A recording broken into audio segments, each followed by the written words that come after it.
Hello and welcome to the Third Space Podcast. This is Bennett with your introduction to episode 27, Dingleberry Vaccine. What a beautiful title for a podcast episode. In this episode, Daniel and I, we finally talk a little bit about the coronavirus stuff. We've kind of been avoiding talking about that for the past year because everyone talks about it. But now that things are kind of finally slowing down and coming to an end, we reflect a little bit on how crazy it's been. This all starts because Daniel got his vaccine, so we talk about vaccines and some other stuff related to that. We also have a good laugh at a weird guy that I encountered while on a walk around the lake. And then we introduce a brand new segment called Adventures in Etymology, and that's where half of the episode's title comes from because we analyze some words and phrases that have to do with poop. So I hope you enjoy it.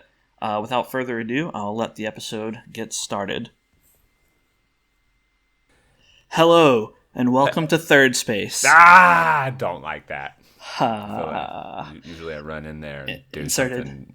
Inserted my introduction first. Yeah, and it was so good. It beat all my others. It was unique. I didn't jingle. I didn't put any musical tone in there. Nothing. It was just, here's who we are. Here's who we are. Welcoming. Here's what you're listening to. And you're welcome to do that. That's right. Continue listening. So, what's up? What's up with me? I got my second vaccine on Friday. Pfizer or whatever. It's in my body. So, do you have an erection? Isn't that what that one, Pfizer, that's what they do, right? That's what it's for? That's the permanent erection one. I thought so. No COVID and permanent erection, so it's just a win-win kind of thing. So, no, the first round, shots tend to make my arms sore, and I guess I'll actually ask you, Mr. Science over here, when your arm's sore from a shot, I mean, that's pretty standard stuff. Is it sore? From my understanding, soreness is lactic acid buildup, and I assume it's not. We're using this. It's the same sensation of being sore, but I'm assuming that isn't lactic acid buildup, or is it after a shot? I don't see why it would be lactic acid buildup. I know. I don't think so. Well, I mean, so when you're sore, lactic acid. It's not actually lactic acid buildup. That definitely happens when you overexert your muscles, but you also tear your muscle fibers. And it's the re-knitting of the muscle fibers that's actually muscle growth. So it's actually the tearing of the fibers, I think, that causes soreness. And lactic acid can just contribute to that, of the actual degradation of the fibers. I think that's right. And so when you get a shot in your arm, that's an intramuscular shot, and the needle, obviously that's physical damage to your body. It's pressing itself through your muscle tissue and breaking those fibers. So, if you look at it that way, muscle fiber damage, then it makes sense why it would be the same sensation from a shot and from, lifting lots of extraordinarily heavy weights and getting ripped. Ripping your muscle fiber. Ripping those fibers. I mean, I guess that stands to reason. It's just, and I've heard people talk about the soreness of these shots as if they're unusual. My soreness was, I guess, very normal. I mean, it does hurt. It hurts a little bit, but whatever. Yeah, very normal soreness. That's very normal. I mean, just that when it comes to vaccines, that would be the last thing I worry about, is the little muscle soreness of getting stabbed. That's no big deal. The more concerning thing is, if you have an allergy or something. There are people who have allergic reactions to these things and get in dire straits. And then, of course, most people now are, they're having milder versions of symptoms of coronavirus from the vaccines for a few days, and that's what knocks people out for a bit. And so I guess I don't know. I've been on the cusp of having symptoms, or mostly I've just been super lethargic and feeling like I'm about to have a fever. I know that sounds like an odd explanation, but when I'm about to get sick or about to have a fever, I feel a certain way. And so, I have a tendency to ruminate when I'm told. I was actually thinking about it the night before getting the shot, that we're sort of lucky, or it's a blessing in disguise, that we don't know when we're going to get sick. It's not like you're sleeping the last night and say tomorrow you will have a cold or tomorrow you'll get the flu, or because knowing there was a good chance of not feeling well or getting this shot with a little bit of mystery around it is unnerving. And when you get the shot and you're having to wait for those 15 minutes to see if there's any scary reaction, any emergency style stuff, even though it's a small chance and all of that, I'm sitting there going, am I okay? And that's a tough, Right. that's not a good, I can get in my head pretty quickly and say, all right, am I okay? Yes, I am, I think. Do I always breathe this way? Am I always aware to this degree of my heartbeat or whatever? Right. And then even doing a milder version of that for the last 2 days has been odd. And I have slept so much. I slept all of Saturday. I've been sleeping today. I mean, look, it's been rainy out, and there's an overall feel of lethargy. Yeah, it's hot too. It's hot. Whatever. I just am like, I'm tired. This is the time of school year that's tough to have that energy. So there's a lot at play to that. But man, I don't know. I don't have the energy. So Well, my give a damn is broken as I invented that saying. Like, it's Yep. like we all have this give a damn, and then mine broke. You're on a roller coaster and it's only staying Only still. going down. Only staying exactly still. Yeah. Well, I think probably the fatigue it's just the side effects. A lot of people are. I mean, like my coworkers, I would say probably 5 or 6 or maybe more of them have had the vaccine, one or the other, and they've almost without exception complained of feeling like crap for a day, 1 to 3 days afterwards. So that's pretty normal. And then you hear these things that I don't know how to look up, or I didn't even bother to go verify, but I was like, okay, well, I'm young and I'm going to be the more likely to not be impacted by it. And then someone will just say, actually, it's impacting like young, healthier people more than older people. And I'm like, I have no idea. That just sounds like it's different, rumor right? type thing. So. Well, not necessarily. So a vaccine is distinct from the virus. So you can draw an age correlation with the virus itself. So people who are older are more susceptible to more severe effects from the actual coronavirus. But vaccines are not coronavirus. They're not the same thing. It's not a traditional vaccine where it's just, weakened vaccine particles that, you're training your immune system to deal with. It's a different mechanism. And by the way, why not? Why not treat it like that? What would happen? They just didn't develop the vaccine that way. That's not how they did it. Either they found, I don't know why, either they found that it wasn't effective or they just couldn't develop it in time or whatever. Who knows? Maybe they needed to do this new technology in order to mind control everyone. I don't know. Yeah, probably. Probably the 5G doesn't react with the old style vaccines. Yeah, that's probably it only reacts with these. So, I don't know why, but they chose to, test out this new technology now with this one, and so it doesn't work that way. And so, the vaccine, it's not the same. And when you disperse that to millions of people, you could imagine a situation in which it's age correlated, where some people experience side effects more than others, or where old people, they have the same more severe side effects. But that doesn't seem to be the case. It seems to just be, everyone has side effects here and there, and it's hard to predict. Like I've heard that the most common thing, and the one that I have firsthand experience with, or I guess secondhand, since my coworkers experience it, is just they feel like crap for a few days after getting the vaccine. That seems to be far and away the most common. And interestingly, when they say feel like crap, they're not getting a cold or coughing and sneezing and stuff like that, are they? They're just feeling. They said, like, most of them felt very tired, like you, or had a headache. They just felt like they basically had the flu for a couple days. Right. That's kind of how they described it.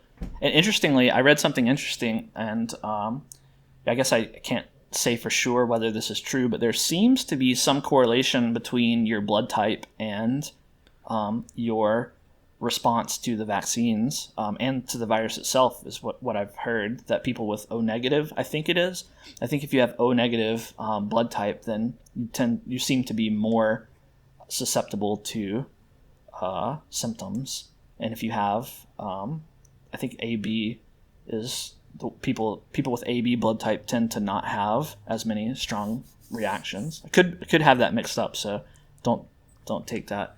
I know I'll take it to heart. I'm really jotting down these details. I know you're really into blood type science stuff. You know all about that, so you probably know more than I do. But I don't even want to put you on the spot, but I actually don't know. I mean, we all kind of accept this different blood types, and for the most part, people know their own and what's compatible and what's not. But what are we saying when people have different blood? Yeah, it's been a while since I had to learn about blood types, but I mean, essentially, the gist is that there are a few discrete categories of markers in your blood. We'll just call them markers for lack of a better term.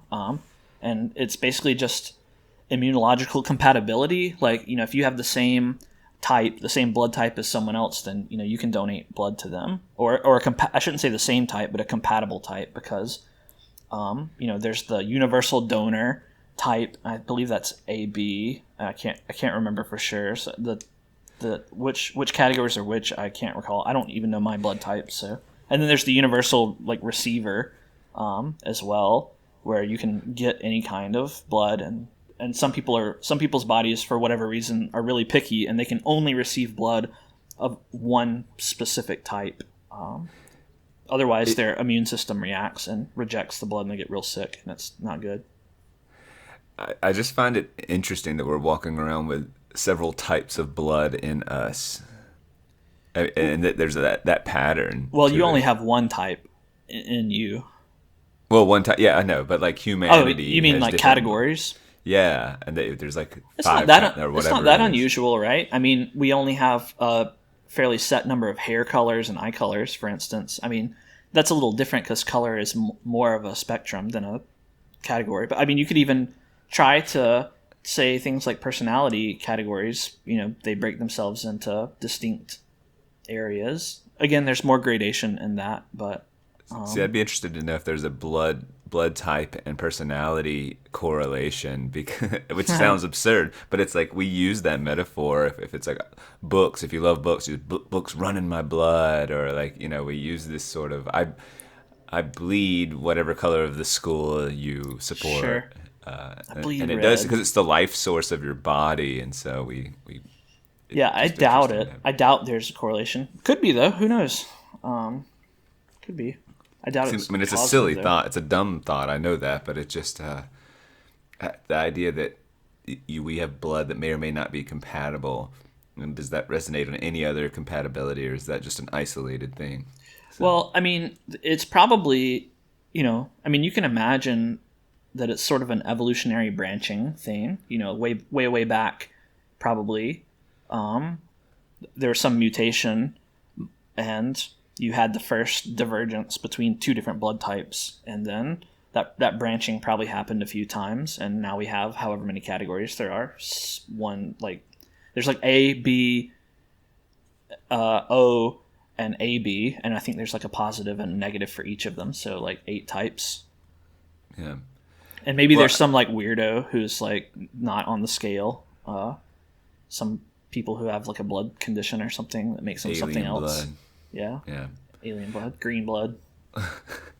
Well, I guess when you said that, like, oh, we have different hair types, and then it's unusual that for the most part, it's brown, black, red, blonde, and like that's about it. I mean, yeah, again, degrees of that, but you don't have people just having purple hair. I mean, we dye it, of course, but no, so we have actually just limited and I don't want to say boring, but it just like we have a conceptualization of what natural hair looks like, and it's so limited with all color availability. Right. Yep. So it's really just boring.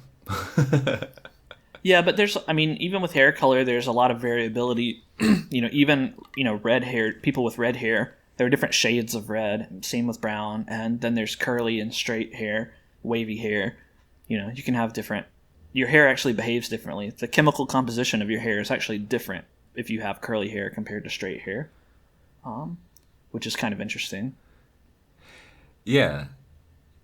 The chemical composition, the way it lays. Anyway, that's just. Well, it's the bonds in the actual hair molecules. They're arranged slightly differently. If I remember correctly, it's some different bond, and that makes that makes their hair curly.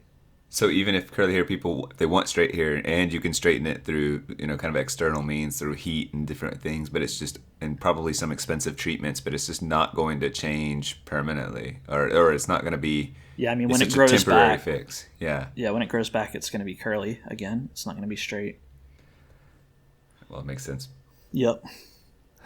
Today, I have something else, unless you wanted to talk more about your vaccine whining. Nah, it's kind of just, I just whined enough. Yeah. I'm just like sleepy. I'm sleepy, and I just had a 2-hour nap, and I slept in. I feel guilty about it. You should. You should feel bad.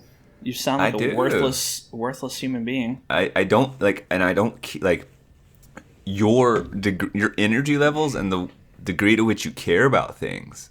That's I don't like this. I don't like that I don't care right now about, teaching tomorrow, for instance. Like, okay, it's not that I don't care about the kids and stuff. It's just that I don't feel. If you cared about them, motivated.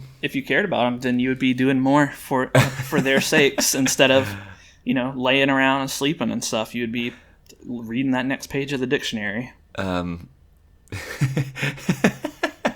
There's so much to unpack in that sentence, but no. So what? Tell me something new. Well, before I move on to that, I guess while we're on the topic of the vaccine, what do you think about?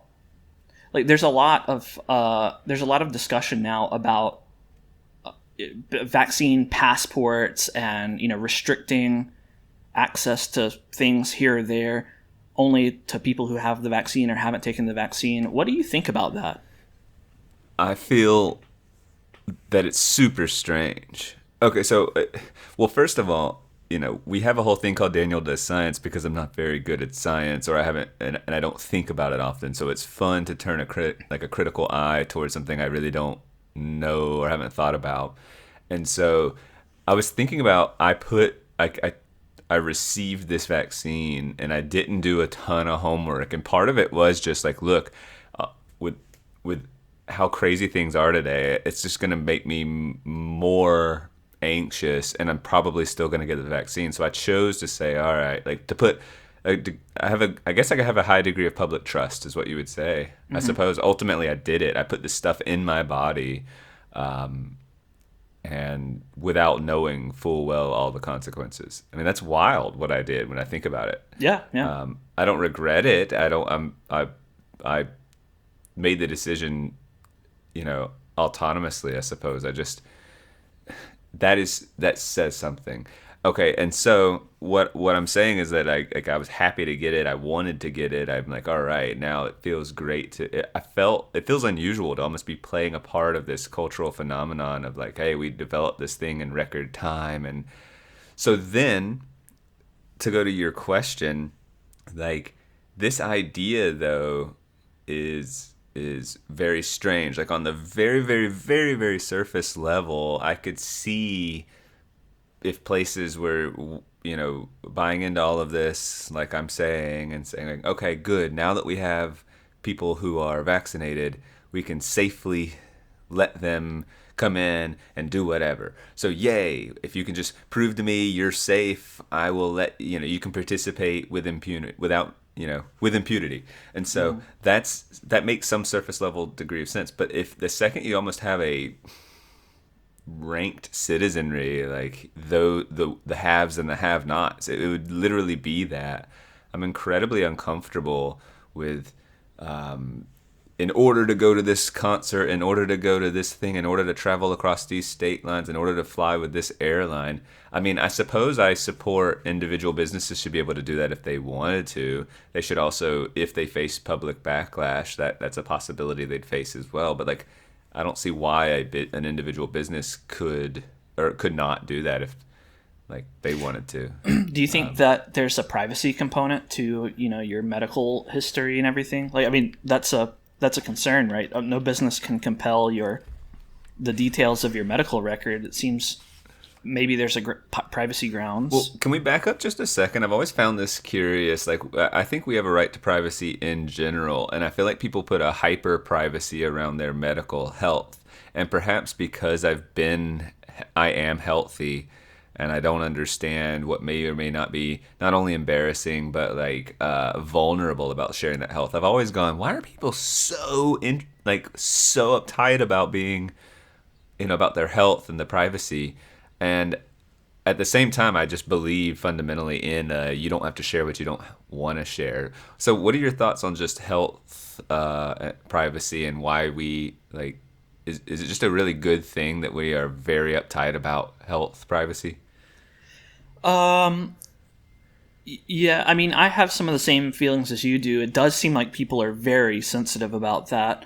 But, I think if you have to err one way or the other, it's probably best to err on the side of privacy. Like 100%, yeah. I would rather I would rather be the guardian of all of the information about myself rather than entrusting it to someone else. And so if we have to make a mistake with either being a little too sensitive or not, then I would say probably better to err on the side of privacy with respect to that. But yeah, I used to work for a company that dealt heavily in healthcare stuff, and man, all of the guidelines and everything about health data and stuff, there's a lot of crap that you have to deal with, and sometimes that seems a little overboard. Well, sometimes my school won't even tell me when a kid might have like ADHD or whatever. They won't reveal like actual diagnoses. And to me, as a professional educator, that is useful information in serving them as their teacher,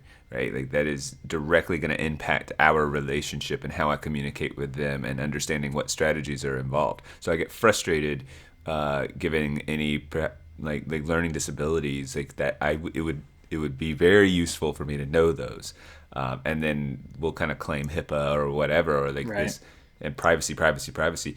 And so, like, I get it, particularly with mental health issues. I could see like, oh, I don't want people to know I'm wrestling with anxiety. That's just going to make it worse, or it's Sure. embarrassing. But I don't know. But yeah, some things are stigmatized, so I could understand that, or like sexual history or whatever. Like I can understand that you not wanting to disclose that information.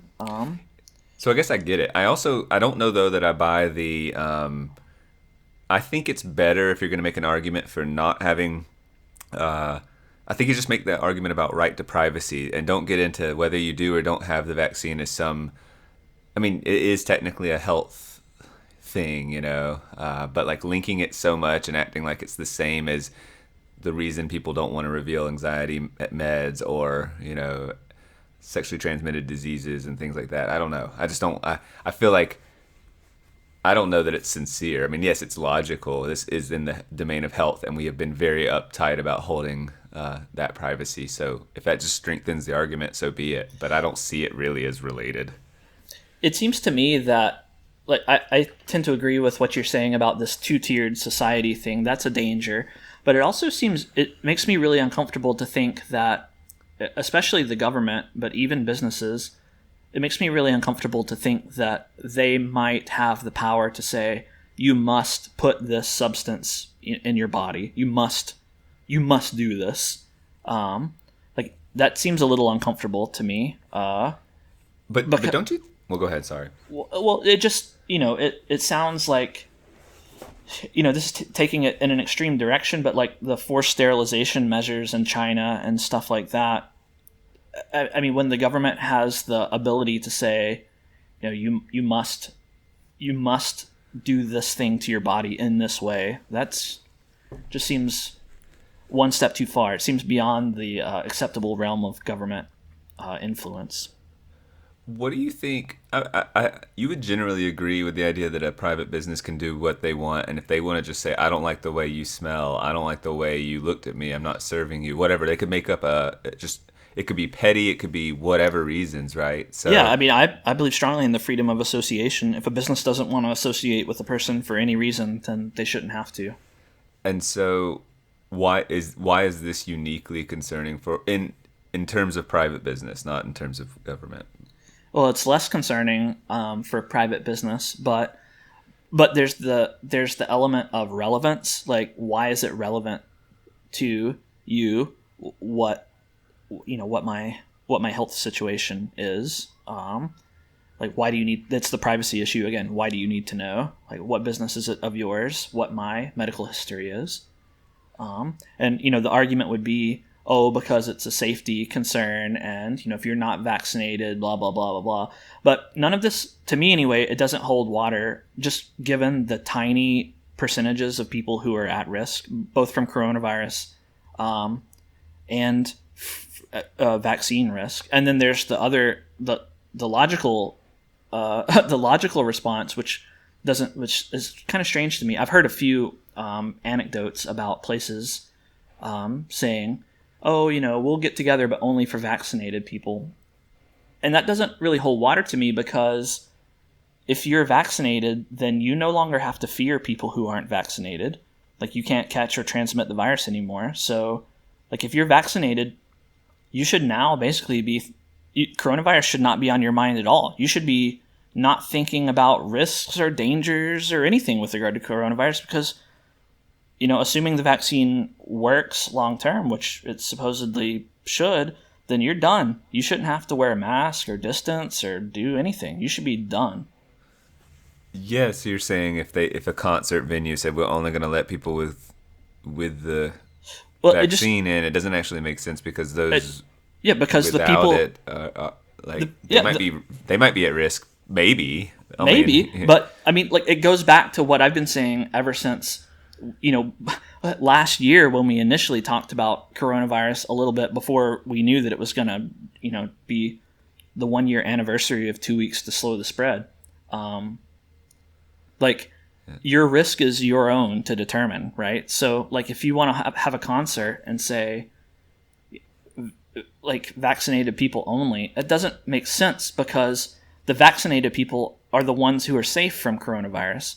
And if you're not vaccinated and you go to a concert, then you should be able to accept the risk. Like, you're going to a concert. You're not putting those who are vaccinated. Yeah, you're not putting those people at risk. So as an individual, what your calculation should be is, am I scared? Am I really scared of coronavirus? Am I vulnerable to it legitimately? Like, what are my risks here? And if you deem that your risks are high, then get the vaccine. And now you have no risk anymore. Like, congratulations, you've eliminated your risk from coronavirus. You may have accepted some risk from unknown long-term effects of the vaccine, maybe, but now you don't have any risk for coronavirus anymore. If you think, okay, I'm not vulnerable to coronavirus, that risk isn't very high to me, then you accept the risk of not having the vaccine and go to your concert. And if you get coronavirus, then, well, that's the risk that you took. And that just seems totally reasonable and very straightforward and fair to me. So how real are the talks of, like, sort of having a passport thing? Like, I don't know. I mean, it's probably a lot more of a real thing in the states and countries that have been far more restrictive. I mean, given how Florida has behaved, I doubt you have anything to worry about. In fact, if you had to prove you had the vaccine, could you prove that to someone right now? I have a card, which I find funny, by the way. It is a card that they say you cannot laminate, and it has handwritten in my name and the dates I got the shots, and then some, like, nurse number, or something. I don't know exactly. It doesn't make total sense to me just looking at it.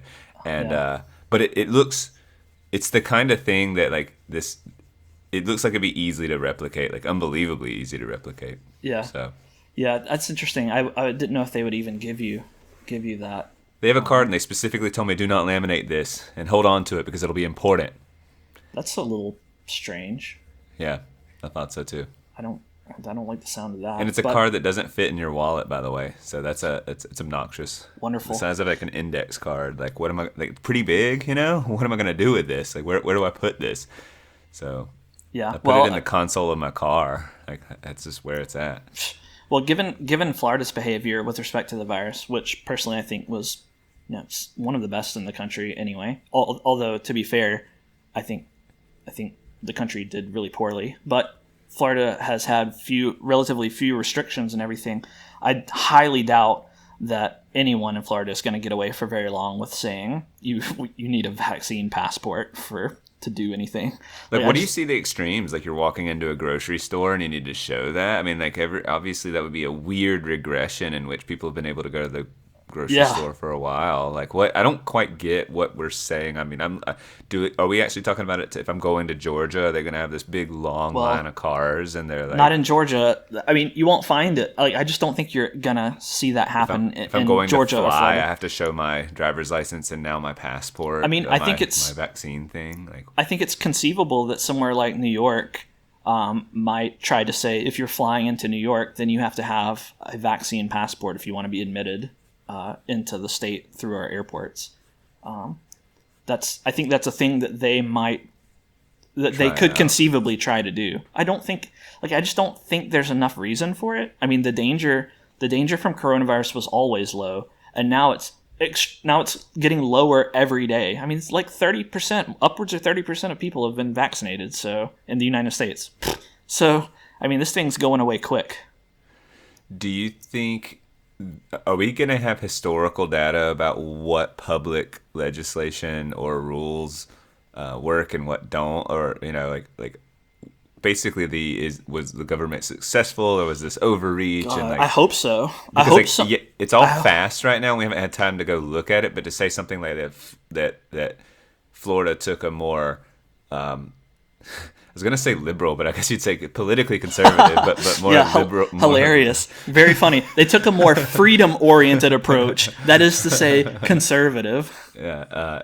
You get what I'm saying. But so they were just like, whatever. And then New York was like, all right, we're really cracking down. So, and then to see what that did. Right. And then the problem, because obviously different populations and different, urban versus there's so many variables that if you're just politically entrenched, you'll just go you can't compare, so it's not useful.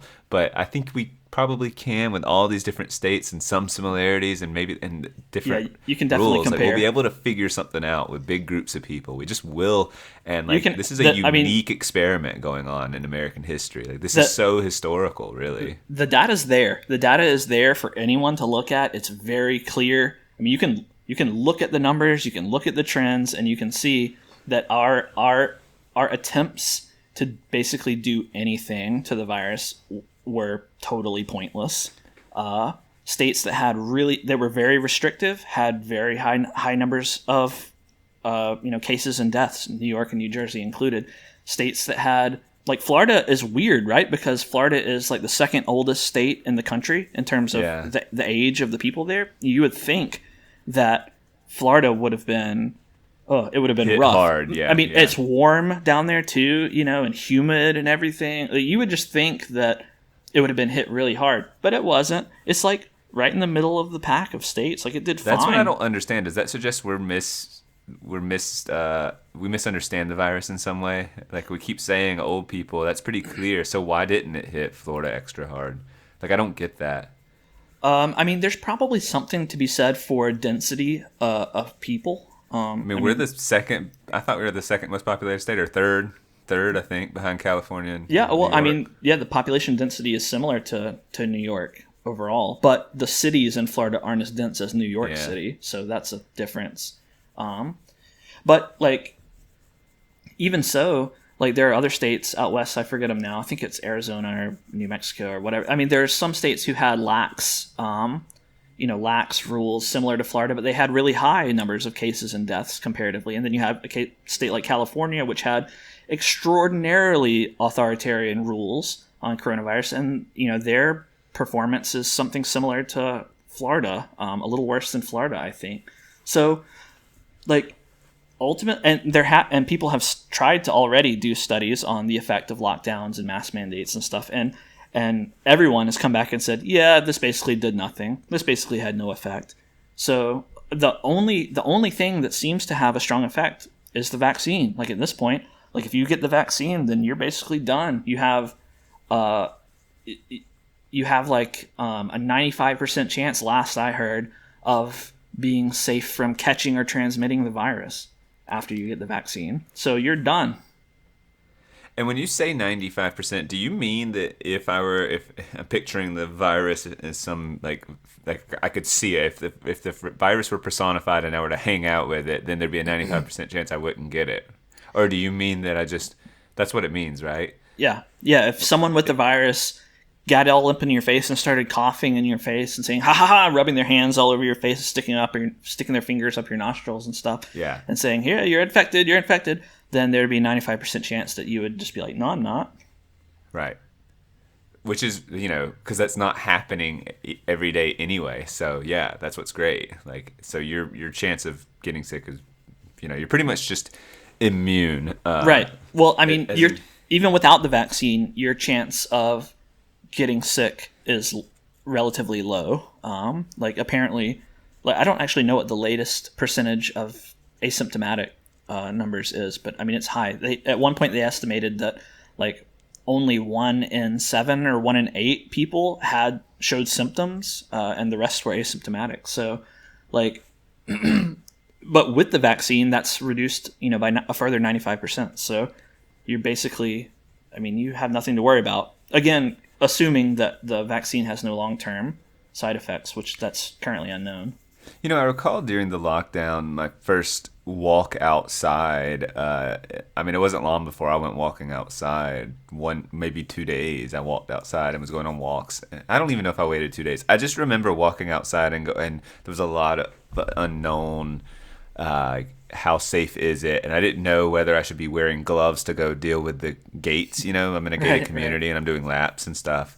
And it was just a strange thing, like touching that gate and going, I hope there's not coronavirus on it, or no, it just, as you start to, and then my first time going to the grocery store, and then like within a couple of weeks, masks were becoming prevalent. I don't know if it was weeks, it might have been a month or so. I remember thinking like, where do I get masks? And there's this like clear thing where I'm wearing cloth masks that they've just basically said aren't that effective, and yet like that's okay. And so the whole thing feels weird. And then going back to school, and are the kids going to wear the masks? I still have to, we're all wearing masks, and I still have to wipe down tables, and there's some protocol. Yeah.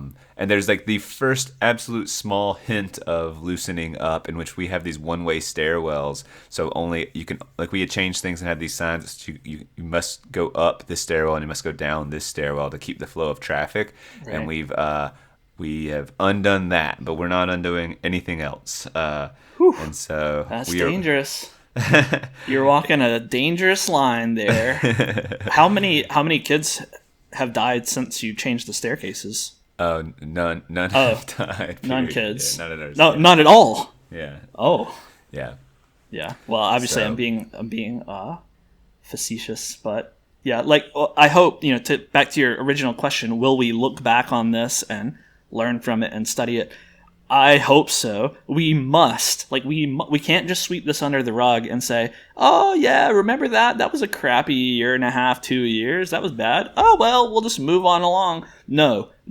We must look at this and analyze it and say, yeah, we were pretty insane. We were pretty crazy for that year and a half. Like, we need to get ourselves under control and learn how to deal with both bad things that happen, natural events, our emotional reactions, and how we disseminate and take in information. Like, we need to take a good hard look at all of these things and come back to reality and ground ourselves a little bit. Because we were insane. It's like, here's the analogy that I liken it to. It's as if you are walking outside and a bee lands on your finger and stings you in the finger, and frightened that you might be allergic to the bee sting, you take the nearest machete and hack your arm off. That's what we did. That was our past year and a half. That was our kind of reaction.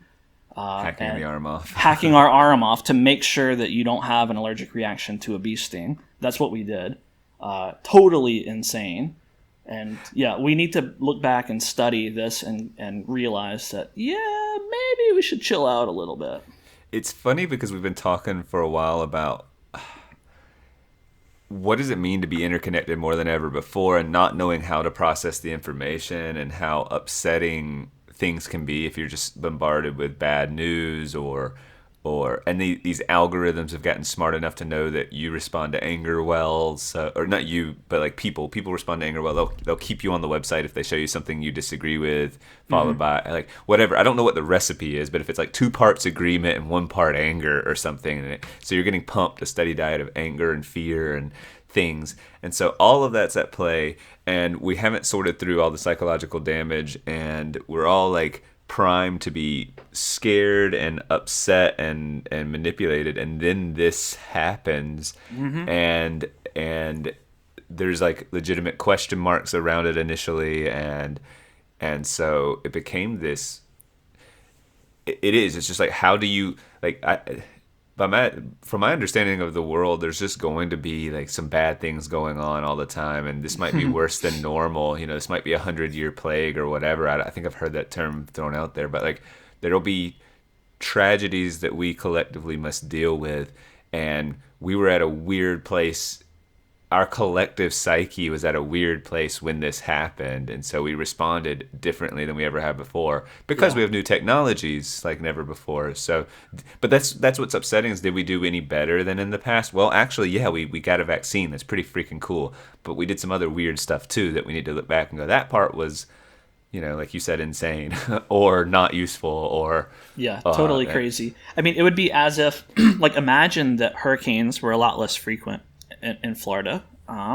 And so and a hurricane comes along, it would be as if the United States of America, the whole country, said, we have this deadly hurricane coming towards Florida. Millions of people are going to be impacted by this. So we're going to evacuate Florida, Georgia, Alabama, Mississippi, Louisiana, South Carolina, North Carolina, and Tennessee. Everyone in those states must evacuate. We require it. You all have to move out into, the western half of the country, the northern part of the country, because you're all vulnerable and susceptible to this hurricane. That's an interesting thought, by the way. Like if they were very rare and it was some big hurricane, and so you could see all the oh my gosh, the weather clouds. The weather scientists, all their models and stuff show which weatherologists. Yeah, that is it. The weatherologist. So they all project these paths in various ways, and obviously it pitters out. Any hurricane does, but like they can be pretty scary looking models as they hit America, and you see it. And so I could see like us, like the layman or anyone looking at these models and going, "Oh my God!" and it's going to reach over into Texas, so evacuate that too, or it could. Yeah. One of the models shows that. Get out of there. So it's dangerous. That's an interesting. Well, it's a good analogy because just like with coronavirus, there's nothing you can do to stop a hurricane. It's not like you can everyone get outside and blow their fans at the hurricane and blow it away. You can't shoot do their that. Guns at it. Yeah. Like the only thing you can do is mitigate a natural disaster. And coronavirus, although likely manufactured, it was essentially a natural disaster. Right. It played for every purpose. It played like one anyway. So. Right. It was a virus that, at least once manufactured and released, spread naturally. And so there's not really anything you can do about that. I mean, the fact that we were able to develop a vaccine is pretty miraculous in that span of time. So that's great. That's something that you can't do with a hurricane. But without that technology, without that ability, there's really nothing you can do about it except mitigate. And so, what do you do when a hurricane comes? The people who, their houses are in the area with the most danger, and if the hurricane is especially intense, then they evacuate. Other people, they've strengthened their house, they've reinforced their windows and their roofs and all of that, and, they go get in their basement or whatever, and they weather the storm, and that's how they take care of it. But, I mean, most people survive a hurricane, and we don't collectively freak out countrywide about the small people who are vulnerable to the hurricane. So, obviously, metaphors fall short at some point. Like a hurricane is going to run its course. I don't understand enough about, COVID or any sort of disease that, like, if left completely unmitigated, would it not just get worse and spread No. more? Is it just, or do No. they honestly die out similarly? Do they just sort Well, of go? I mean, catching coronavirus is essentially the same as getting the vaccine in a way. I mean, you can't catch it again. Not in any, there have been isolated cases of people supposedly catching it again, maybe some mutation or variant or whatever. But to my knowledge, there's no one who has caught it twice and died after already catching it once. Similarly, on another note, as far as I'm aware, no one who has been vaccinated has caught the virus and died. So that's another point in the vaccines column. But the viruses, they tend to run their course. Enough people catch the virus and recover from the virus that they're immune afterwards and can no longer spread it. And once you have enough people who can't spread the virus, then it just kind of dies out or becomes a small seasonal thing like the flu. That's what I was wondering. Is it going to be a small seasonal thing now? Yeah, it probably will be. Yeah.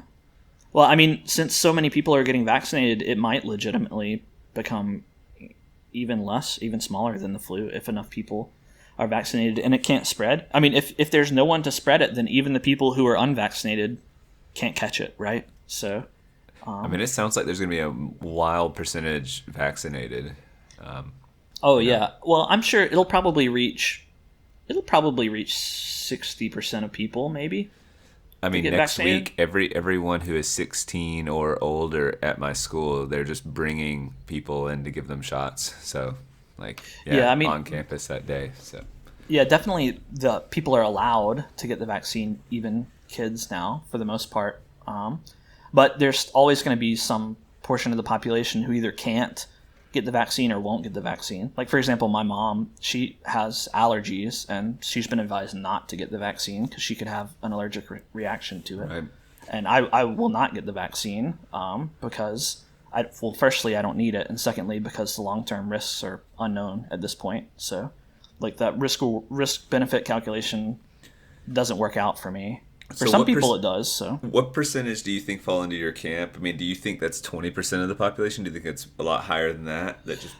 I'm just curious. I think it's probably. I would guess maybe between 30 and 40% of the population are not going to get the vaccine. And if you break down that group of people, I would say probably half of those people are just. They're suspicious or stubborn, or they have motivations that are misaligned. They're actively not doing it. Yeah. Yeah, they're basically saying, I don't trust this, whether because of the 5G antennas or whatever, the Chinese nanobots, whatever the case is.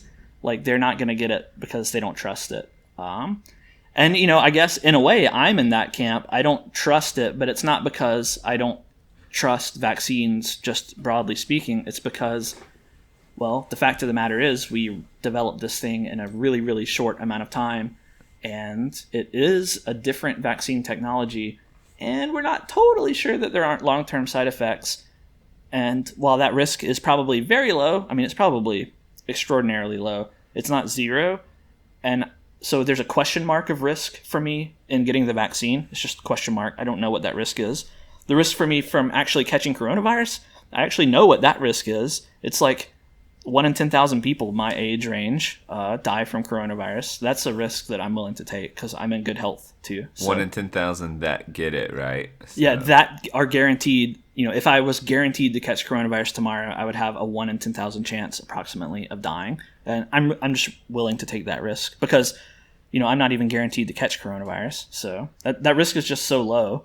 And if I don't die, the 9,999 out of 10,000 chance, when I catch coronavirus, what's the bad thing that's going to happen to me? I'm going to feel bad for, 7 or 8 days or something. And I felt bad for 2. So. Yeah, and you felt bad for 2. You've guaranteed yourself bad feeling days for 2, and you have a question mark, probably a really small question mark of unknown long-term consequences that you can probably write off. Right, but it's not zero, like you said. But it's not zero. But that's your situation.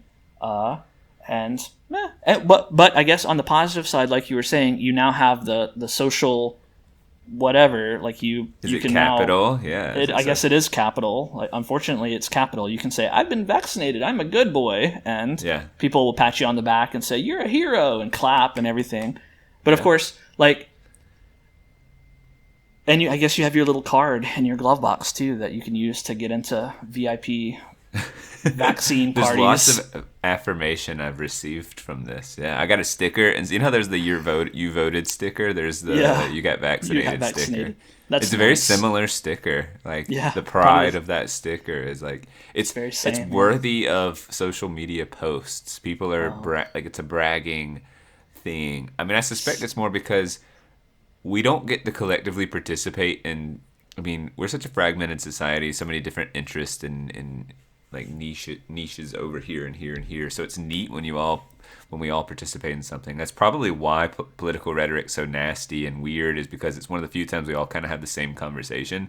So sadly, that's too much energy directed at something. Well, I wish. See, I like the idea of having some social cohesion and all bonding together to take one important action. I just wish that the important action was actually important. I'm just not convinced that we need to have this massive vaccination push. And like I say, our reaction to coronavirus, in my opinion, was we just had a gigantic overreaction anyway. Like, if this was something that legitimately killed a large percentage of people and like had long-term effects and was seriously dangerous, or if this was a war situation and we had some country who was our enemy and we had to go fight them off, or an invasion or terrorist bombing or whatever, like if we had something that was a serious threat to either the health of a large portion of our nation or the nation itself, then it would feel good to be able to bond socially against that threat. But this just was not threatening enough to warrant this kind of reaction. It seems like a fake reaction. Like, that's my opinion. It seems like kind of a virtue signaling kind of reaction. The voter stickers, it all feels like that. And certainly the masks, especially people who have been vaccinated, continuing to wear masks and badger people who aren't wearing masks. That just seems like, okay, I can see the game you're playing now.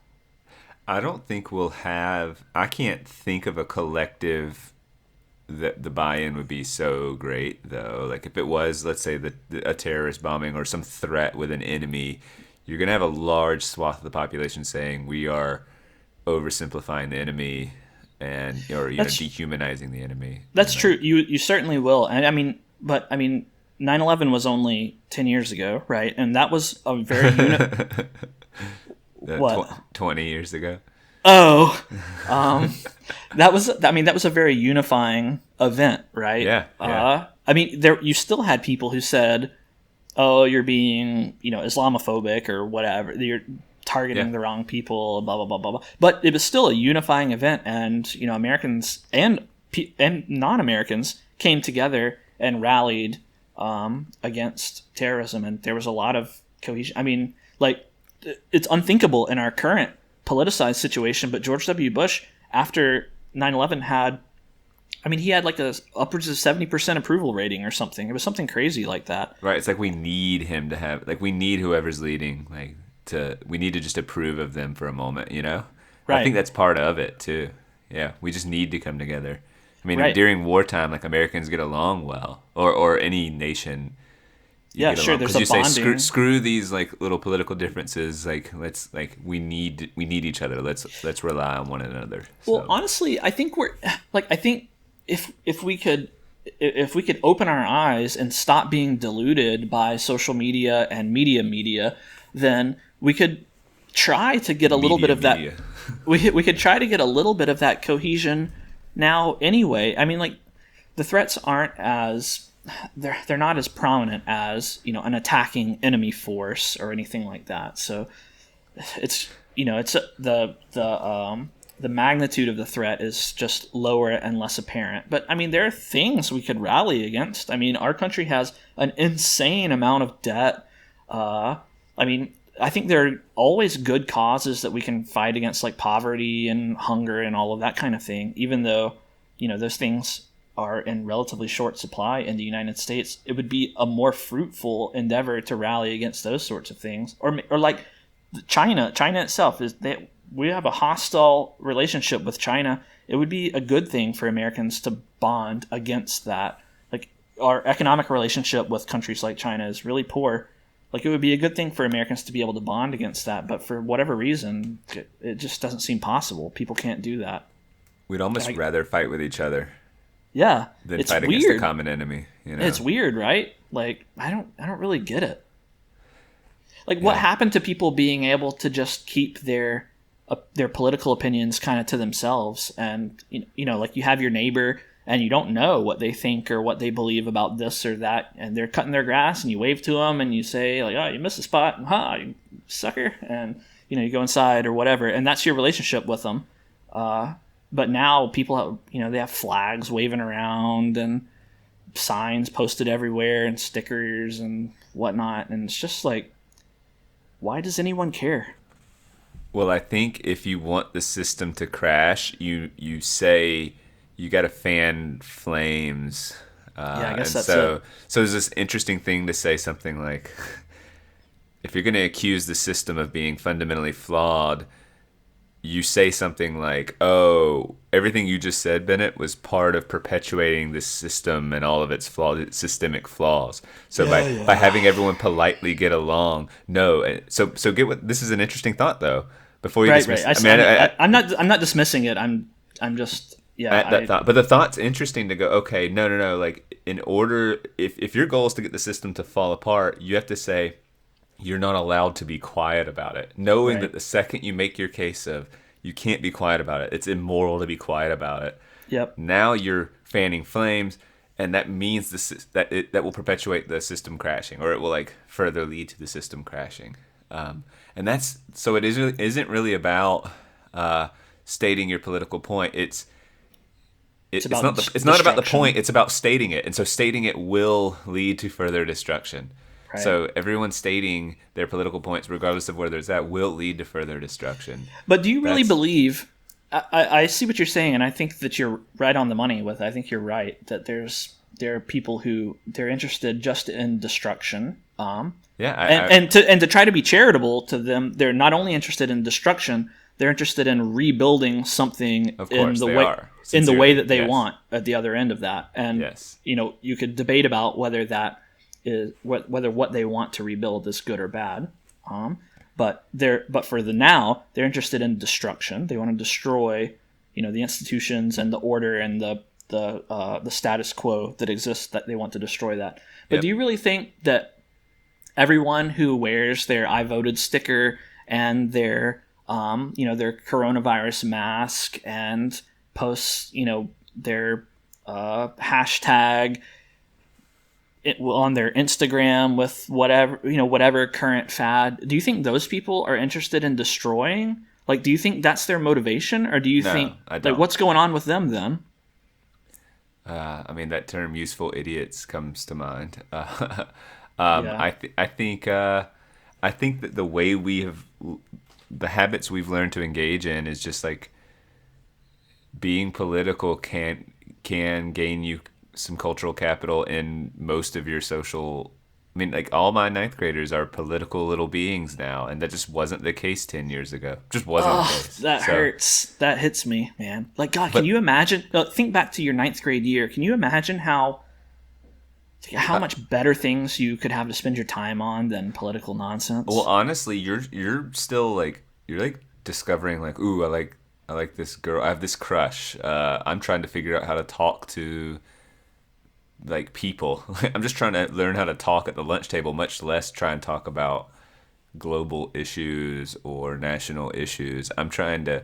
So it's just a hot mess to be a ninth grader at any time in the world. But I particularly feel for them right now because they need to be awful. They have to have some sort of national consciousness. They have to have some sort of global. They have to have some sort of interpersonal already. Yeah. Like instead of just saying like, the gossip of the day is whatever, and which teachers you like and don't like, that pretty standard, stuff. Like, you've got those additional layers, and you have to learn all these layers of etiquette in social media world that like I'm frankly not privy to, and in which Well, they change all the time as they well. change all the time. It's exhausting, and they're exhausted. And they're not. Look, Well, they're no more savvy than I am. They're just thrown into it. So they're Right, living right. in a world disoriented perpetually. Like it's disorienting enough to be a ninth grader. It just is. And now I mean, you're even more so, like tenfold. So of course that's depressing or anxiety in Riddy. Well, Like, oh man, it's just terrible, man. what's worse about it though is that, like, when we were teenagers, I mean, posturing has always been around. You always try to posture yourself to be socially acceptable or cool or whatever. Yeah. And You didn't know that? So, I have this knowledge. So. right. But I mean, we would posture about things like, the R-rated movie that we saw, or whatever the coolest movie that was out, or, do I play Xbox or GameCube, or, you posture in all of these little ways. Yep. But man, that sounds so innocuous when compared with political posturing and media narratives, and that just sounds so tiresome, like it just seems like a real loss of innocence sort of thing to have a ninth grader. They don't have any real knowledge. They don't have any real experience about, how to govern the world or run the country, or even about internal domestic issues, taxes or social justice or whatever. They really don't know jack crap about any of it. And yet they're having to, not because they care about social justice or the environment or whatever. That's all outside of their realm of experience. They're having to imbibe these narratives and present these postures to be socially accepted. And man, that just seems like a damaging route, because, not only is it a loss of innocence, but you're constructing a worldview for yourself simply because of social acceptance. Like, it just seems very unhealthy. Like, think about it this way: if you were to go back in time a few decades, 6 or 7 decades or something, like, it almost seems like smoking cigarettes, that's the cool thing to do. That's what makes you cool. It's a social. You're not smoking cigarettes because it feels good, tastes good, looks good, whatever. You're doing it simply because it's cool, and you get 100%. social points for it. And it's a damaging thing. It's a physically damaging thing. You're giving yourself an addiction. You're doing damage to your body. Decades in the future, you could have lung cancer or whatever. To me, it seems like a similar sort of thing. Kids now, they're taking these political positions. They're building a worldview for themselves that they may, just because of inertia, stick with, and it could end up being damaging to them in the long term. And meanwhile, you could be arguing about, Xbox or PlayStation or something instead, and that's just a much more innocuous kind of posturing to do. I agree. I do think there's an order of operations to growing up, generally speaking, and one of them is this, you kind of figure, this is oversimplified, but you figure yourself out, who you are a little bit, and you go and then you figure out how to interact with others socially, and then you get into sort of bigger issues. So that interpersonal relations, right? That's what I mean by interacting with others. Then it goes and expands to what you might call social issues, or generalizing to bigger groups and bigger issues. But if you kind of skip that step, I mean, honestly, if I were in ninth grade with a huge crush on a girl and she was whatever political disposition, she's like woke and she's posting a bunch of stuff all the time, I'm going to, like, I recall having crushes on girls, and like when you're young, I was just like, since I have a crush on them, whatever they endorse, I find attractive as well, because that might help me be attractive. Pretty simple way of thinking, but like, if they don't like this person, I also think this person's trash. If they like this stuff, I like it too. Right. So if they were, whatever end of the spectrum politically, I would have just been deeply influenced by that. And their political orientation as a ninth grader is probably dictated by just whatever stupid whims as well. So Right. I guess there could be an argument to be made that in some ways you go through that, it was traditional to go through that in college, and you get kind of probably extreme on one end or another, and then you go, a little naive or a little simple. Right. And maybe they're getting that out of the way in ninth grade. I think that's the silver lining possibility. But Maybe. I think it's more nefarious than insidious than that. I think that the ninth grader is asked to juggle way too freaking much. I would say academics have gotten much harder. College competitiveness, like in ninth grade, I was not thinking about college, and my kids are absolutely thinking about college and prepping and like having meetings about it already. And I kind of feel for them. Like, really? They're in ninth grade and they're getting stressed and talking about which ones they want and making lists. And that's also part of by the way, that is part of their culture, along with the politics, along with all the other things. It's just, they have too much. They have too much on their shoulders. Yeah, so. I agree with that. I mean, some of that is the culture of your particular school. True. Yeah, 100%. Yeah, the average ninth grader in the country probably isn't. But like as you get more competitive, yes, that is just that. I mean, that strikes me as a loss of innocence thing too. You know, like if you have to spend all of your time, you know, you're not enjoying the high school experience for what it is. You're thinking about college. It makes you wonder if when you get to college, you'll even be able to enjoy that or not. I just think school is difficult. I think, I am talking from perspective of my kids right now, the kids I teach. They just have too much on their shoulders, for sure. Like, there's no doubt. And the political aspect is, I think, particularly rough. Yeah, I think, you know, it would definitely be, I can see that being the case where, you know, maybe, you know, it is a loss of innocence, but they've just lost it a little earlier.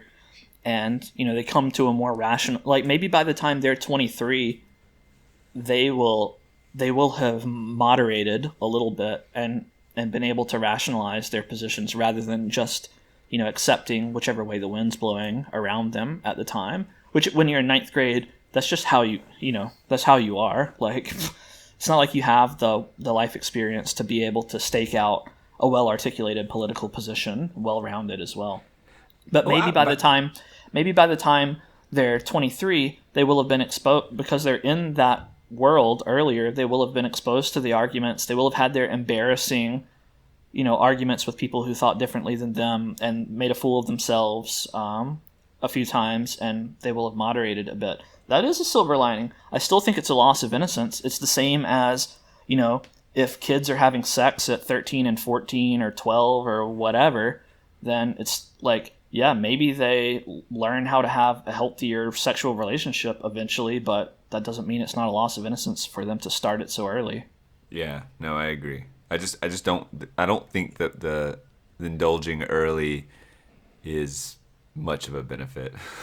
Yeah, I agree. I don't think it's much of a benefit. I would rather have it so that kids can be kids. I mean, we live long lives, right? I mean, well, not really.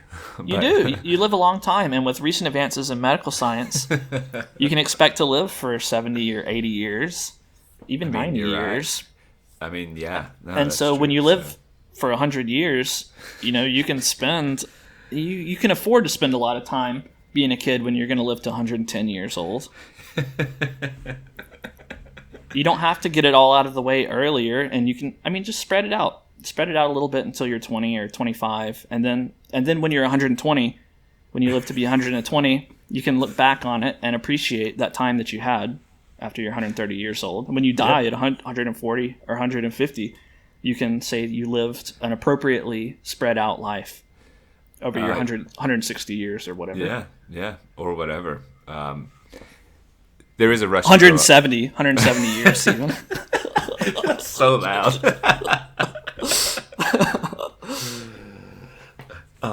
No, there seems to be a rush to grow up, and actually, that's what technology, like how we process information. As you get it, you want to grow up faster, and so I think one of the drawbacks to everything is how it robs us of a childhood quicker, and for every reason under the sun. So. Well, that's why I think that one of the skills that we're lacking, you know, just as a society right now, is we're lacking the skill of ignorance. That sounds really weird, doesn't it? But we're lacking the ability to ignore things, we're lacking. Discernment then. I mean, like to be Yeah, able to focus on what is important and I guess ignore what isn't. Yeah. Right, and maybe discernment is a better word, or lacking discernment and patience. We allow our attention to be pulled this way and that just constantly, and I understand it. Like when something new and exciting happens, or when you read this on social media or news story or whatever, pop culture, whatever it is, like you want to pay attention to it. Oh yeah. But I think there's something to be said for just living your own life in your own space and having your own firsthand experiences rather than trying to live vicariously through the posts and Twitters of everyone else. Well, I think when people get on YouTube and go down rabbit holes for hours or spend time on TikTok or whatever, it's like there's obviously multiple reasons one would do that, but like you have access to the world at your fingertips. You kind of, if you have access to it, there almost feels a weird sense of, I don't know if the word's responsibility, but you don't want to miss out. FOMO. And so you're on there both passing time with mundane videos, but also it's tough to make a decision from if we have access to everything, then any one thing seems fairly like, do I really want to do this? Like, it seems silly to go do laundry when I could like listen to a profound lecture. Like, I'm always there's competition for every decision. There used to not be competition, right? And so now we have a near infinite amount of competition. And either the younger we are, or just as a human, like I'm just like I'm not that great with decision making. So you end up numbly scrolling through these digital worlds with infinite information, and hours pass, and weirdly you didn't really engage with any of it, and you did nothing, and you didn't do your laundry either. So right. It's this strange effect where, like, so the person who might seem like a Luddite or something, who they cleaned their room and they did their laundry, and they're like, and so then the person on the computer is like, oh, what an idiot. They have no idea about this meme culture or this particular world thing happening. Right. But like, who's healthier and who feels more fulfilled? Because the one person with the dirty room and the laundry, a little overwhelmed, they didn't do their homework, whatever. They're feeling a little anxiety encroach in their life. And the person who just kind of lives a simpler life, it really is a case for simplicity for me. Right. I think that there's a case to be made it's for discernment and moderation. Like, there's no denying that the world is at your fingertips, and that you have the ability to be exposed to more information than ever before.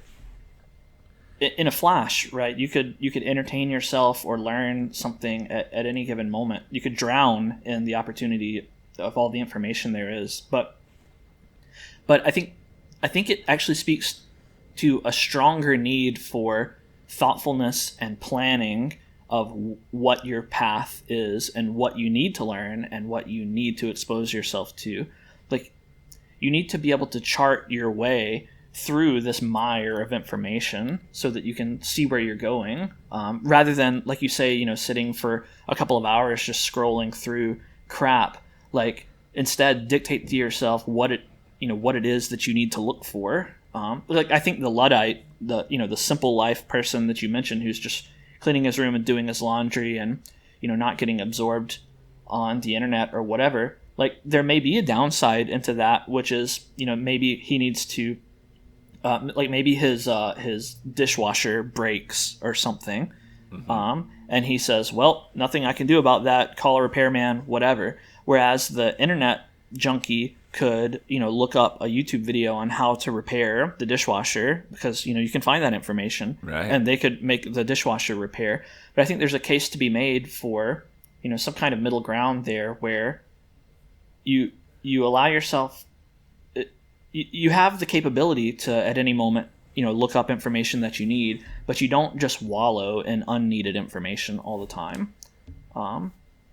If that makes sense. Like, no, it's a discernment thing. Like, only jump into that pool of information when you have somewhere you need to swim, Yeah, and when it feels nice to get in that information anyway, then you can waste time. And like it's attractive. I don't want to go do laundry.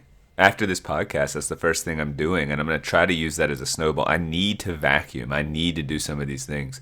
And so for me, in order to get it done, instead of watching some dumb YouTube videos, which I'd rather do, like I have to align it with like that stuff will help me with anxiety. It'll help me with everything. It's like battling for my mental health. So I actually try to link doing something mundane as laundry with something as important as mental health.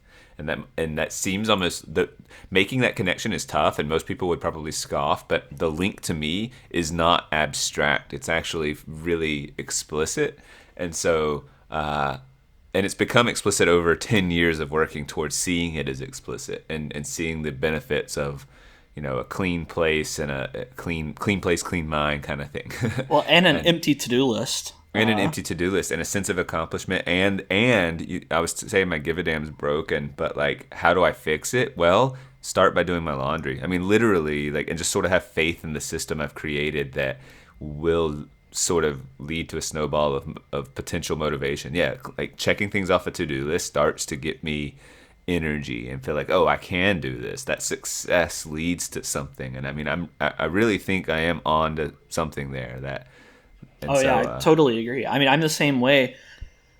I like to get my tasks, my chores done quick. Just get them over with, because like I love having an empty to-do list. When I don't have any responsibilities to take care of, I can relax. I can do whatever I want now because I've done all the stuff that needs to be done. And on the flip side, if I'm really busy, and I have a lot of things piling up that I have to do, it's stressful. I can't adequately enjoy my time when I know that, but because we're beings of limited energy, and when you run out of energy and still have things on your to-do list, you don't do the things on your to-do list because you're feeling tired, and so you sit there and you try to recoup some of your energy, but you're always thinking, I still have to do this and this and this, and I don't have energy yet. And that's anxiety for me. That's anxiety. Yeah, that's the worst, right? Ugh. Yeah. And the less things I have on my list, the more I build those things up. So if it's the summer and I have some time off, and let's say on Thursday I have to go get my license renewed or something for some that Thursday, I'll be thinking about it. It'll be rough. But if I'm busy during the school year and I have a Thursday after school appointment, guess what? I'm not thinking about it until Thursday day of, or maybe Wednesday night. I'll look at my schedule and go, oh yeah, I'm doing that. And I just so the fuller your to-do list is, actually the more peaceful. You just do it. You enter a different headspace. Whereas if you only have a few things, you get to ruminate over it and complain or think about it. When really, in actuality, doing it is not that big of a deal. But laboring over the thought of doing it, that costs something. Yeah, I had on that topic. I had an experience earlier in the week where I had a bunch of dishes piled up in the sink. I didn't wash dishes. Yeah, I didn't wash them like I should have. They weren't dirt. I rinse things off as soon as I use them, but I don't run them through the dishwasher immediately. I just pile them in the sink. Anyway, I had a big pile of dishes. I cooked earlier in the week as well, and I really didn't want to wash them. And I took a break from working and looked at the clock, and it was in the morning. It was like 10:30 or something, and I was like, well, it's morning. I better go ahead and knock out these dishes. I was really dreading doing the dishes. Yeah. And so I just did the dishes. And then when I looked at the clock, it was 10:38. And I was like, man, all of that dread that I felt for washing the dishes, it was 8 minutes. It took me 8 minutes to wash the dishes. Honestly, was there any, the dread of doing the dishes was so much worse than just spending 8 minutes to wash the dishes. Oh, I mean, yeah, that's what's funny. These chores in our mind, when you think about something being reduced to 8 minutes, that's 8 minutes. Just nothing. Yeah. That's so inconsequential. Just do the 8 minutes. Just do the 8 minutes and get it over with. Vacuuming, you got to vacuum or do your laundry. I mean, it takes minutes. It takes scant minutes. This is not a huge chore. Just do it and get it out of the way. Even if your energy's low, 8 minutes, even if I had just gotten my vaccine and felt crappy, I could wash dishes for 8 minutes. and just get it over with, you know? I think it says something that, like, no one would accuse you or me, frankly, of being lazy. Like, we have systems, we're organized, we have order in our lives, and we accomplish our tasks. But, like, the reality is we're all lazy. We just have systems and trust in those systems that work effectively. Like, you were lazy about those dishes and all, like, or like whatever you want to call it. We're lazy, but we have systems to combat the lazy. What we do, it's not that we're not lazy. Are you, when you say we, are you saying you and me personally, or humans? You and me. You and me are not, or actually, we're all lazy. All humans are lazy, and the reason you and I would not be perceived as lazy is because we combat our laziness effectively. It's not that we're not lazy; it's just that we have systems that combat it effectively. Yes, I would agree with that. Like that's I mean that's why difference.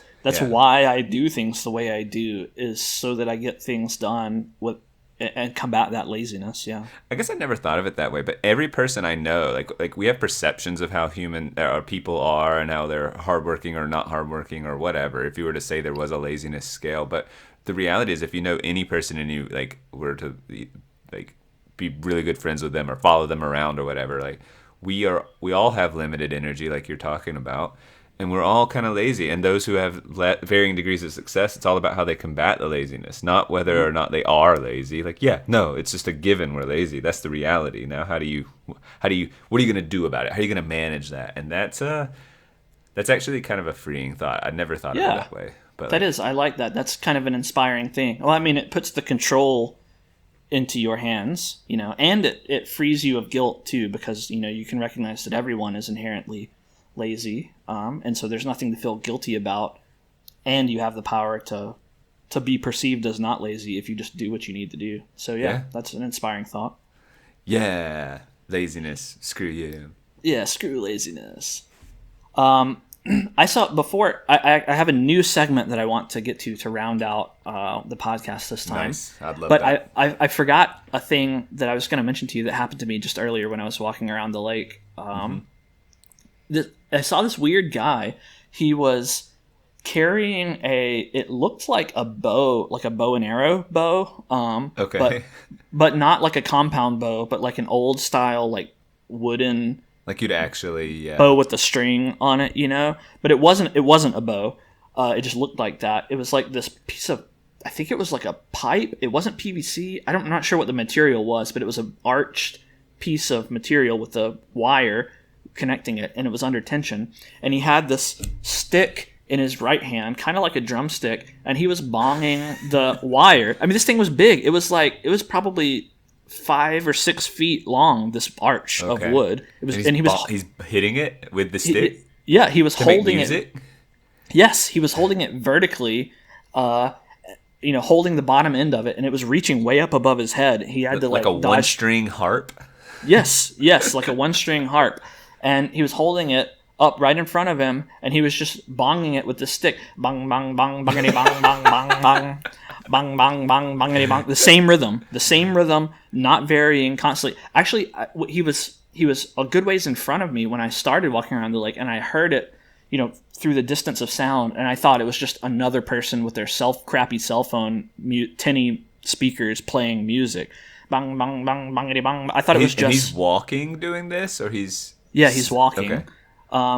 I thought it was just cell phone music, and I even grumbled to myself. I was like, here's another one of these cell phone guys. Yeah, noise pollution. Just playing their crap while they're out walking around the lake. And I was grumbling to myself, and as I got closer, I was like, this music sucks. It's just bang. It's just bang bang bang bangity bang bang bang bang bang bang bang bangity bang bang bang bang bang bang bang bangity bang. That's what it was. It was just as annoying as that. Yeah. That was the beat. It's pretty funny hearing you do it, though. Yeah, and I thought this song sucks, but it kept going. And when I got closer, I saw him holding this thing, and I was like, man, what is this guy's deal? And I was walking slightly faster than him, but only slightly, so I got the luxury, the joy of hearing it for a number of minutes as I caught up to him, passed him, and then kept going and just heard it behind me.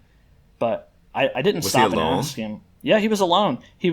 It's a nice, beautiful spring day out, and he was wearing like a hoodie and long pants and a big thick old coronavirus mask and carrying his one-string harp and bong bong bongity bonging it the whole time, all the way around the 2-mile path of the lake.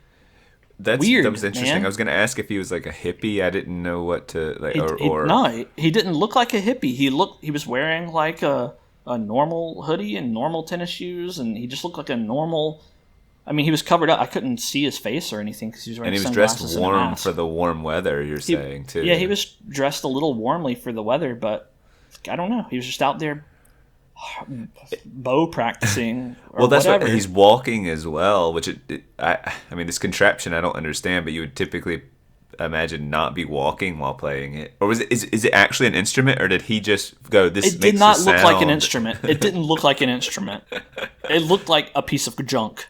Like, and it looked like something that, like, you know, you would have at a construction site or whatever, and you'd loop the wire around the two ends, and he just happened to, like, hit it with his hammer once, and it made a funny noise, and he was like, I like this. Exactly. I like it. The and behavior you're describing is something like a kid then, or like a 15-year-old. Yeah, but this guy was taller than me. No, Okay. He was a big dude. He was bigger than me, for sure. He was not a kid, you know. He was not a kid, that's for sure.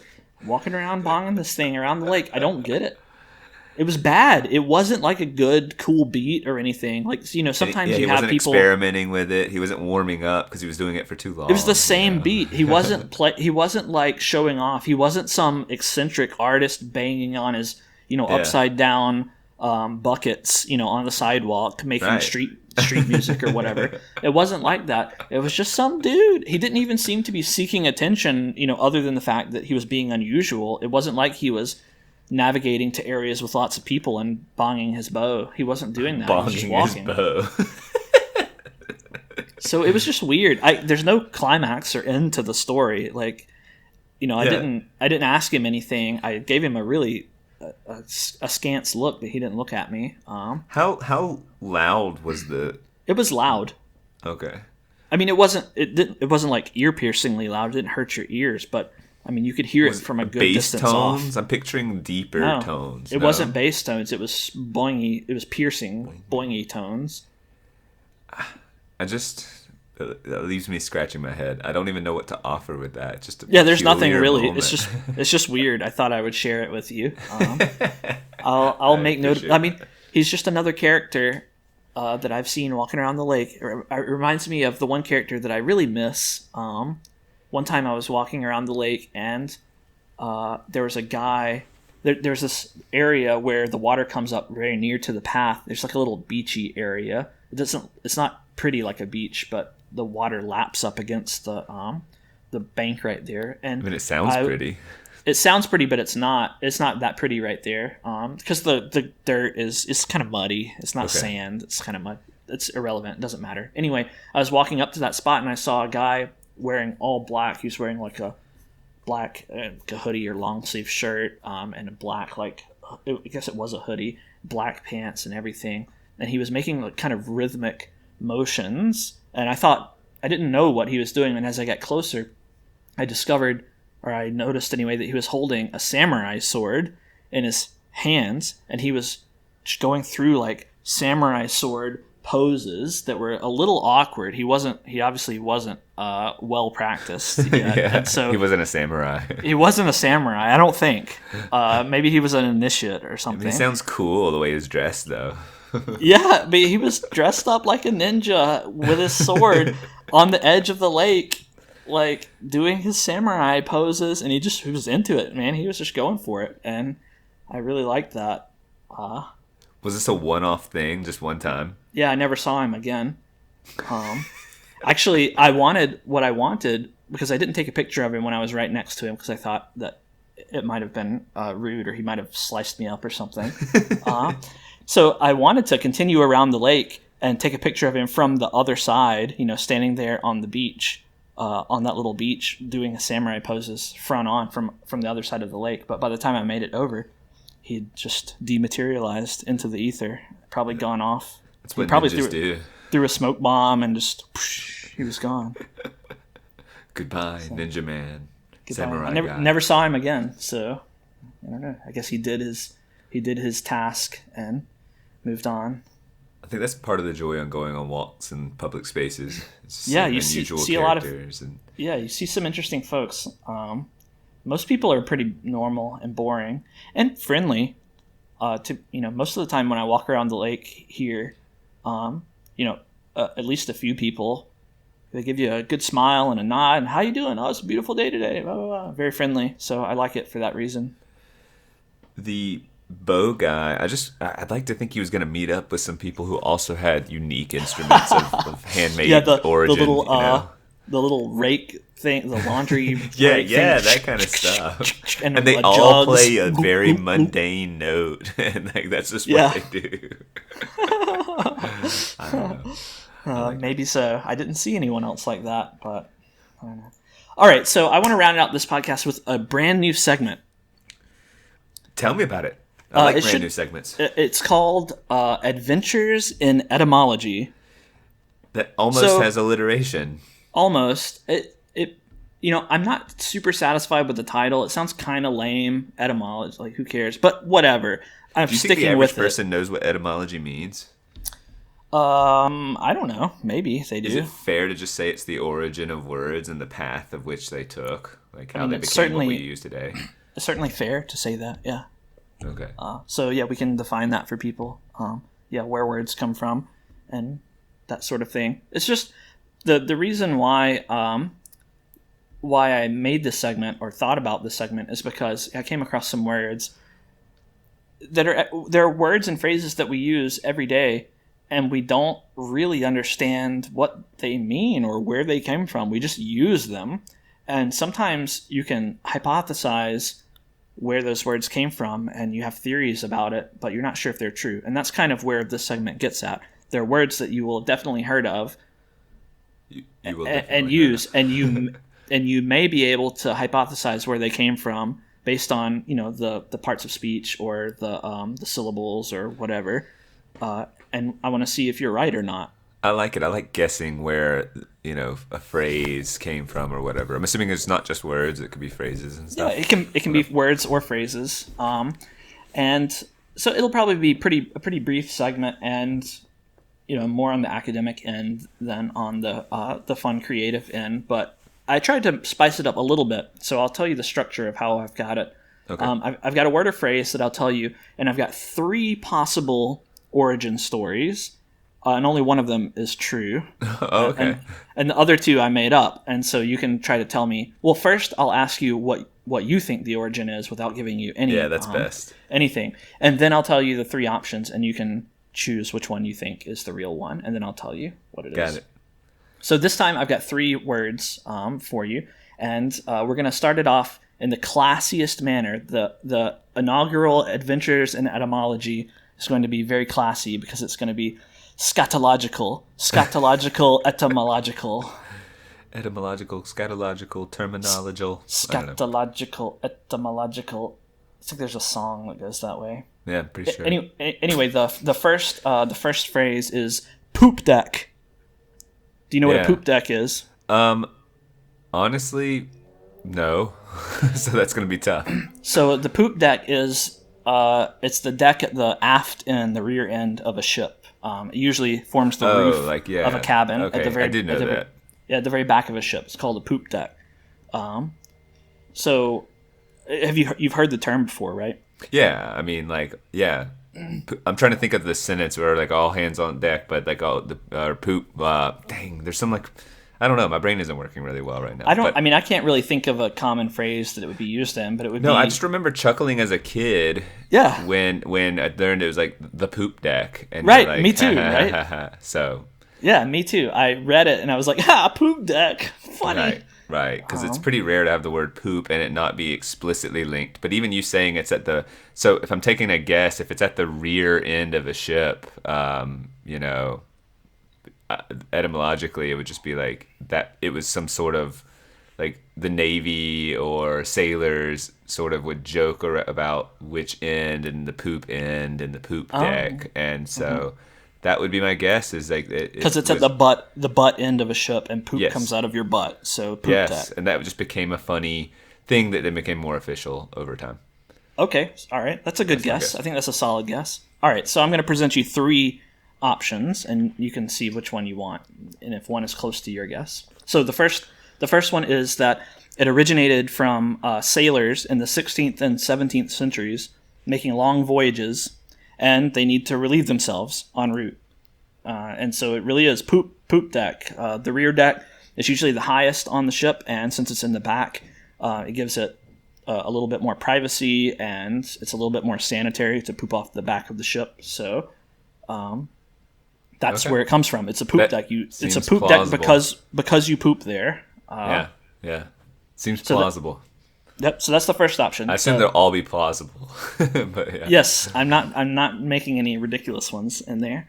All right. The second one is that the second potential option is that it's an alteration of what was originally called the Pope deck, and it was coined by Catholics in the 1400s because of Pope Pius II, who he was really fond of sailing, and so he would sail around on the ships so that he could, and he would stand on the back of the ship, the back deck of the ship, the poop deck, or what they called it then, the Pope deck, so that he could get the best view and so that people could see him as well. So it was originally Pope deck, and it became poop deck just because the word changing. Because the word changing, maybe. Well, just over time, the way that we pronounce words changes. Yeah, it sounds historical, and okay. Well, it was in the 1400s, so it was a long time ago, and lots of words change gradually between then and now. Yeah. All right, and the third option is that it's actually originated from the French word "la poupe," which means stern or the back. So it's another word for the rear of the ship. Le poupe deck really means the back of the ship, the rear of the ship. Oh man, but it's French. I'm tempted to look that up really quickly. Don't look it up. No cheating allowed. I won't. If I had to guess, I would. I'm gonna guess the first one. They actually pooped off the rear end. Like, where else do they poop? So pre-plumbing era. I mean, sailors. They actually seem all plausible. No, I'm going to go with the French one. The French one, la poupe. No, not after you say it that way. It makes you think this. God, I'm actually torn. So good job, I'd say. It's the second one that I'm not buying. And the Pope deck. And the first one sounds silly, like they're actually pooping off. And I'm thinking, well, did they really just? I'm not sure. So where else would you poop on a 17th century ship? That's what I was thinking. Like, where would you go? So they should just do it in the ocean, and then it makes sense to do it in the rear end. So I'll stick with my gut, which is go with the first one. All right. Well, you're wrong. Okay. Actually, this is as a bonus, it's kind of true, but it's backwards. They would actually poop off the front of the ship, because usually, if you imagine a ship that's sailing, the wind is actually blowing from the rear of the ship forward. If you poop off the back of the ship, that's a bad idea because it's just going to blow everything forward. I gotcha. I was thinking like an engine and stuff, but yeah, that was dumb of me. There's actually a phrase, I had never heard of it, but going to the head. Have you ever heard of that phrase? I got to go to the head. It means I need to go to the bathroom. Got it. And it comes For from that reason. It comes from sailing. I need to go to the head of the ship, the front of the ship, to poop. It was an alternate phrase for having to go to the bathroom. Go to the head. So it's not that one. It's also not Pope deck. That's not true. But it is la poupe. It comes from the French word la poupe, which means the rear. So actually, your original guess that poop comes from your butt and the poop deck is the butt of the ship, well, that's kind of right because la poupe means the rear of a ship. So and perhaps the etymology of just the word poop, not poop deck, might come like from French origin, just like we took it there. So yeah. Well, that leads me to the second word on the list of adventures in etymology: poop. Really? Okay. Yeah, really. That's the next word. So, what do you think? Where does poop come from? Well, I would have. It almost seems too easy now. You're setting me up to say French for the back or the rear. if you had not said that first, let me think as if I didn't have that knowledge. Poop, poop, poop, poo poo. I'm just trying to take any. No, no. I mean, there's so many scatological terms for like crap, turd, shit, like, and then like funnier, a drop the boys off at the pool, things like that. Whatever. Like, right. Like, right. There's just so many ways to say I went and used the restroom, and so I'm trying to get to poop. How pooper scooper or poop. I actually don't have a conceptualization of poop outside of that word, and now that you're giving me the French one, Right? Isn't it weird? So. Well, I mean, everyone knows what poop is. They know the word poop, but isn't it strange that we don't know where it comes from? It's a strange word. I mean, in terms of onomatopoeia, you could make the argument that to take a poop, it kind of was poop, like it has some. It sounds like that. Poop. Just poop. Like right. And so that's about as good as I can get, because the word is so fitting, and when you say a word fits what it actually, the definition, I mean, it could just be familiarity, but it also could have some sound resemblance, and I guess that's what I'm calling onomatopoeia, to buzz. We know what onomatopoeia is, so maybe that has some onomatopoeia origins. But like, I gotta go with the French one, except for you leading me there seems too obvious, and you wouldn't have chosen it if it were the case. So that's what you're gonna say. So onomatopoeia origin. Yeah. Oh, onomatopoeia. Okay, so the three options. The first one is actually exactly what you said. It's an onomatopoeia for the sound poop makes when it falls into water. Poop. Okay. The second option is that it's from the 14th century word poopin, P-O-U-P-E-N, poopin, which means to make a short blast on a horn. So it's kind of I like that. It's kind of a fart thing. It comes from farting, poop, blast on a horn, poop.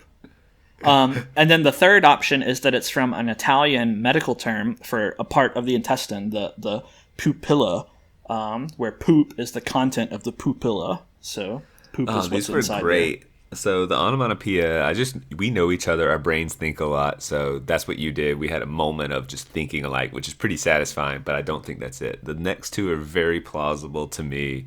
The blast of the horn or the pupilla. One was the 14th century and one was what? Italian something or other? It's an Italian medical term. I'm going to go with that, the Italian medical term. This is harder than I thought. I thought it was going to be easy. You giving me three terms and like my ability to kind of think things through, but I'm so wrong. This is tough. Yep, you're wrong this time too. Dang it, man. It's actually the horn, the short blast on the horn. Well, I should be clear. The true origin is unknown. The earliest likely reference is this 14th century word poopin for a short blast on the horn. Poopin, a short blast on the horn. Yep. And I was right about you and me just thinking onomatopoeia. That was just that was the first. What I did when I was coming up with these is I tried to speculate what I thought the origin was, and that was I always wrote that as one of the options. And then I look it up and try. I like that we got to the same place then. Yeah. Yeah, me too. I like that. All right, poop. Well, that leads me to the third and final. Will you stump me for all three? Yeah. Yeah, the third and final adventure into scatological, etymological words. Dingleberry. So you're gonna theme these. Dingleberry. No, I'm not going to theme them in the future, probably, okay. But I themed this one because I had three words that I wasn't sure about. Dingleberry. You know what a dingleberry is? Yes, that's when poop that kind of remains around the butt. Right? Yes, that's whether correct. On humans or animals, whatever, it's just the little gathering of excess poop that is usually within hair and like it's gross, but become entangled and maybe even resembles. I don't know if a dingleberry is an actual, or obviously when you say berry and you put any word before it, you think of berries and fruit and all of that, and dangle could easily become dingle, like dangling poop berries, And so I've always thought the terminology fit. Like you hear dingleberry, and if you're told what it is, and you laugh because it's a goofy term, dingleberry. Yeah. And it it's just gross enough. Right. It's not a disgusting word on its own, but because it so well fits, it becomes gross. Because like, yeah, some words are just unpleasant in terms of phonesthetics, just the sound of them. But this is a pleasant, it's a goofy word. It's a goofy and whimsical word applied to something very gross. It's like a ragamuffin. A ragamuffin. It's just kind of a goofy word, ragamuffin. Yes, yeah, it is. Dingleberry. And so, I mean, I guess I just talked it out. I think it's dangling from the butt, so dingle, and then it resembles a berry. So that's about as good as I can get right now. All right, fair enough. Okay, so of your three options, the first one is that it's a combination of dingle and berry. A dingle is a small wooded valley or a dell.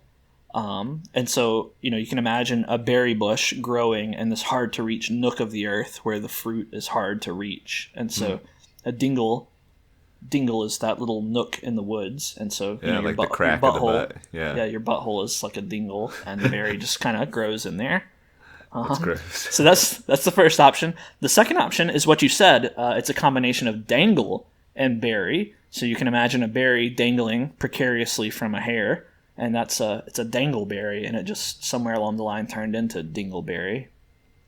And the third option is that it actually comes from a real plant, the Vaccinium erythrocarpum.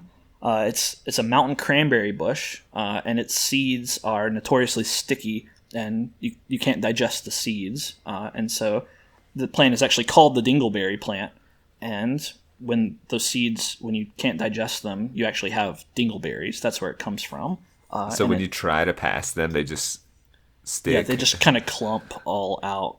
Yeah, so an animal that might eat it as its diet, you just see that. Right, they have dingleberries still remaining kind of all around their butt. And so that the term got transferred into things that aren't actually dingleberries, but just your normal garden variety turds. Well, I'm going to eliminate my guess, and I think it was yours, and I think we had another moment of similarity. That's my guess. And so 1 and 3, so it's either the valley or the actual plant. Gotta tell you, like, I'm impressed with your made-up examples because they're both seem very plausible. So I'm annoyed that I'm really kind of guessing. Like, I'm genuinely just going to guess. And I'm going to guess the plant, the actual dingleberry with its, whatever Latin name you gave. That's Vaccinium erythrocarpum. Yes. No, you're wrong. Was it one? It was actually the one that you supposed, a combination of dangle and berry. Damn that was the real one this time. This is frustrating. I'm pretty mad. Like I'm more mad than I should be.